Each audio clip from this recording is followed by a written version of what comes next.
आपकी English learning journey कभी complete नहीं हो पाएगी अगर आपने सिर्फ और सिर्फ वर्ड मीनिंग्स पे फोकस किया।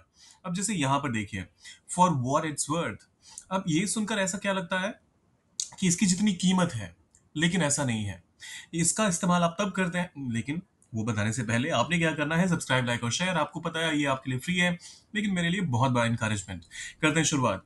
देखिए, इसका इस्तेमाल आप तब करते हैं जब आप ये कहना चाहते हैं कि जहां तक मेरी सोच का सवाल है, जहां तक मैं सोचता हूं, अगर मेरी इस बात से कोई फर्क पड़ता है तो मैं ये कहना चाहूंगा, या फिर मेरा ये मानना है, भले ही आपके लिए इससे कोई मतलब निकले ना निकले, कोई फर्क पड़े ना पड़े आपको।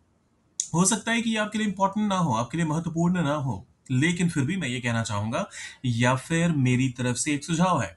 इन सारे ही केसेस में आप इस्तेमाल करते हैं फॉर व्हाट इट्स वर्थ का। अब एग्जाम्पल के तौर पे पहला एग्जाम्पल आता है, जहां आप कहते हैं जहां तक मेरी बात का सवाल है, मुझे लगता है कि तुम्हें माफ कर देना चाहिए। For what it's worth, I think you should forgive him. For what it's worth, I think you should forgive him. फिर आता है अगला एग्जाम्पल, अगर इससे कोई फर्क पड़ता है तो मुझे खुशी है कि तुमने सच बोला। For what it's worth, I am glad you told the truth. होता है ना कि जैसे आजकल के जमाने में क्या हो गया कि आप किसी को बोले कि यार मुझे खुशी है कि तुमने सच बोला, तो सामने वाला कहना शुरू कर देगा मुझे तुम्हारी सर्टिफिकेट की जरूरत नहीं है, मुझे नहीं फर्क पड़ता कि तुम क्या सोचते हो नहीं सोचते हो, बेशक आप उसकी तारीफ कर रहे हो। तो उस केस में आप पहले ही थोड़ा सा डिफेंस पे आ जाते हैं, डिफेंस मोड में आ जाते हैं, और फिर कहते हैं फॉर वॉट इट्स वर्थ, अगर तुम्हें कोई फर्क पड़ता है तो मैं कहना चाहूंगा, नहीं पड़ता तो छोड़ो यार, कोई बात ही नहीं है।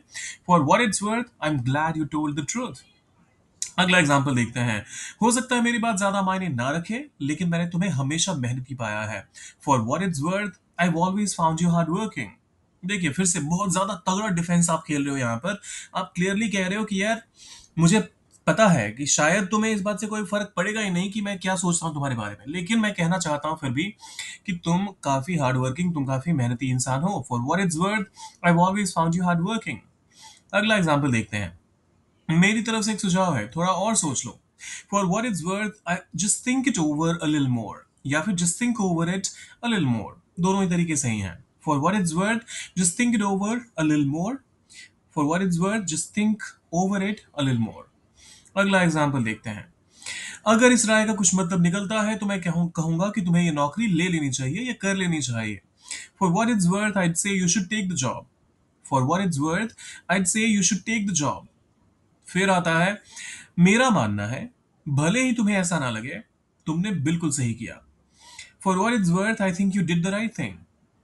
For what it's worth, I think you did the right thing. और ये शायद आखिरी वाला है। मुझे नहीं पता ये कितना मायने रखता है, लेकिन मैं हमेशा तुम्हारे साथ हूं। इसका ट्रांसलेशन आप कर सकते हैं क्या? सोचिए जरा, डालिए इसे कमेंट बॉक्स में। और जाने से पहले आपने क्या करना है, जी हाँ, सब्सक्राइब, लाइक और शेयर बेहद जरूरी है, क्योंकि ये आपके लिए फ्री है, लेकिन मेरे लिए बहुत बड़ा इंकरेजमेंट। करते हैं इस वीडियो को यहीं पर कंक्लूड, और करते हैं प्रॉमिस आपसे कि मिलेंगे जल्दी ही। फिलहाल के लिए आपसे लेता हूँ इजाजत।